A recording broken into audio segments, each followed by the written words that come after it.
చిత్తూరు జిల్లా కుప్పంలో పెంచిన విద్యుత్ ఛార్జీలకు నిరసనగా ర్యాలీ చేపట్టారు వైసీపీ నేతలు. రేస్కో ఎండీకి వినతి పత్రం ఇచ్చారు. అనంతరం ఎమ్మెల్సీ భరత్ మీడియాతో మాట్లాడుతూ కూటమి ప్రభుత్వం అధికారంలోకి వచ్చినప్పటి నుంచి విద్యుత్ ఛార్జీలను పెంచుతున్నారు. విద్యుత్ ఛార్జీలను పెంచి ప్రజలపై భారం మోపుతున్నారు. కూటమి ప్రభుత్వం పెంచిన విద్యుత్ ఛార్జీలను ప్రజలకు అవగాహన కల్పిస్తూ నేడు ర్యాలీ చేపట్టడం జరిగిందన్నారు.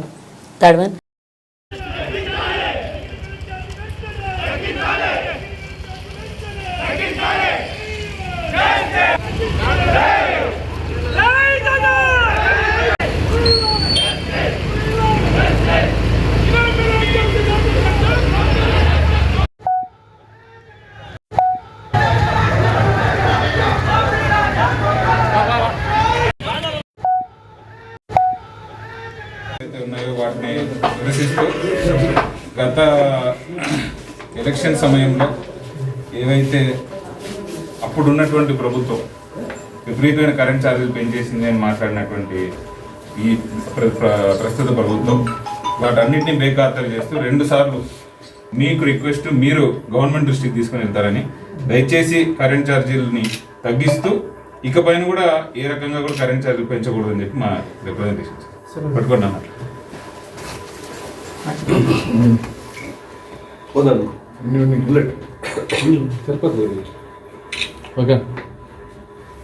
ఉన్నాయో వాటిని నిరసిస్తూ గత మరి ఎలక్షన్ హామీలు ఏవేవైతే చెప్పారో వాటన్నిటినీ కూడా తుంగలో తొక్కుతూ ఒక్క హామీ కూడా నెరవేర్చకపోగా ప్రజల్ని మభ్యపెడుతూ డైవర్షన్ పాలిటిక్స్ చేస్తూ ఎవరికి తెలియకుండా ఈరోజు వారు ఇచ్చినటువంటి ప్రధానమైన హామీ కరెంట్ ఛార్జీలు పెంచబోము, వీలైతే కరెంట్ ఛార్జీలు కూడా తగ్గిస్తాము అని ఏదైతే మరి అప్పటి ప్రతిపక్ష నాయకుడు ఇప్పుడు ముఖ్యమంత్రి గారు నారా చంద్రబాబు నాయుడు గారు ఒక్కసారి కాదు 10-15 సార్లు పలు చోట్ల కూడా ఆయన చెప్పడం జరిగింది. దాన్ని ఏ రకంగా పట్టించుకోకుండా మరి ఒక్కసారి కాదు 2 సార్లు ఇప్పటికే కరెంట్ ఛార్జీలను పెంచి 6,000 కోట్ల దాకా ప్రజల మీద భారం వేశారు. అంతేకాకుండా డిస్కామ్లు ఏవైతే ఉన్నాయో ఆ డిస్కామ్లని కూడా పేమెంట్లు సరిగ్గా ఇవ్వకుండా ఇది వరకు డిస్కామ్లు దివాలా తీసేటటువంటి పరిస్థితి కూడా తీసుకుని పోయింది మరి ఇప్పుడున్నటువంటి ముఖ్యమంత్రి చంద్రబాబు నాయుడు గారి హయాంలోనే. కాబట్టి మేము ఈరోజు రాష్ట్ర వ్యాప్తంగా మా నాయకుడు వైఎస్ జగన్మోహన్ రెడ్డి గారి ఆదేశం మేరకు ఇక్కడ కుప్పంలో కూడా ప్రజలందరికీ కూడా జరుగుతున్నటువంటి అన్యాయాన్ని వారికి తెలుపుతూ రాజశేఖర రెడ్డి గారి విగ్రహం దగ్గర నుండి మన రెస్కో ఆఫీస్ వరకు మేము ధర్నా చేసుకుంటూ ప్రజలందరికీ కూడా పెంచిన విద్యుత్ ఛార్జీల మీద అవగాహన కల్పిస్తూ అలాగే ఆ విద్యుత్ ఛార్జీలు ఏవైతే పెంచారో వాటిని ఇమ్మీడియట్గా తగ్గించాలని కూడా విజ్ఞప్తి చేస్తూ గౌరవ రెస్కో ఎండి గారికి కూడా మేము వినతి పత్రం ఇవ్వడం జరిగింది. రాబోయేటటువంటి కాలంలో ప్రజలందరూ కూడా మోసపోయామనేటటువంటి విషయాన్ని ఇప్పటికే గమనిస్తూ ఉన్నారు, గ్రహిస్తారు. ఖచ్చితంగా రాబోయేటటువంటి కాలం మరింత ఉధృతంగా మేము పోరాటం కొనసాగిస్తాం.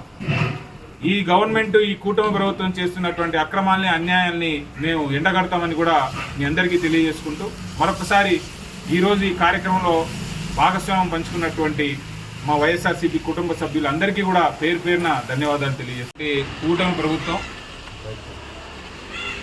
మరి ఎలక్షన్ హామీలు ఏవేవైతే చెప్పారో వాటన్నిటినీ కూడా తుంగలో తొక్కుతూ ఒక్క హామీ కూడా నెరవేర్చకపోగా ప్రజల్ని మభ్యపెడుతూ డైవర్షన్ పాలిటిక్స్ చేస్తూ ఎవరికి తెలియకుండా ఈరోజు వారు ఇచ్చినటువంటి ప్రధానమైన హామీ కరెంట్ ఛార్జీలు పెంచబోము, వీలైతే కరెంట్ ఛార్జీలు కూడా తగ్గిస్తాము అని ఏదైతే మరి అప్పటి ప్రతిపక్ష నాయకుడు ఇప్పుడు ముఖ్యమంత్రి గారు నారా చంద్రబాబు నాయుడు గారు ఒక్కసారి కాదు 10-15 సార్లు పలు చోట్ల కూడా ఆయన చెప్పడం జరిగింది. దాన్ని ఏ రకంగా పట్టించుకోకుండా మరి ఒక్కసారి కాదు 2 సార్లు ఇప్పటికే కరెంట్ ఛార్జీలను పెంచి 6,000 కోట్ల దాకా ప్రజల మీద భారం వేశారు.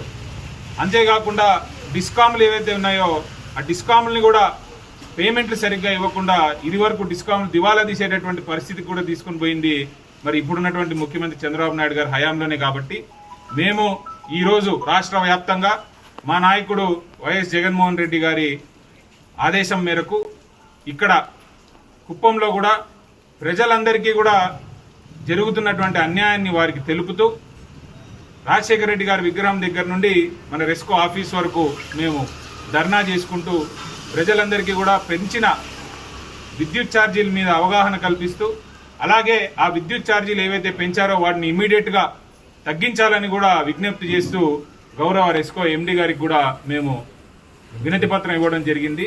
రాబోయేటటువంటి కాలంలో ప్రజలందరూ కూడా మోసపోయాం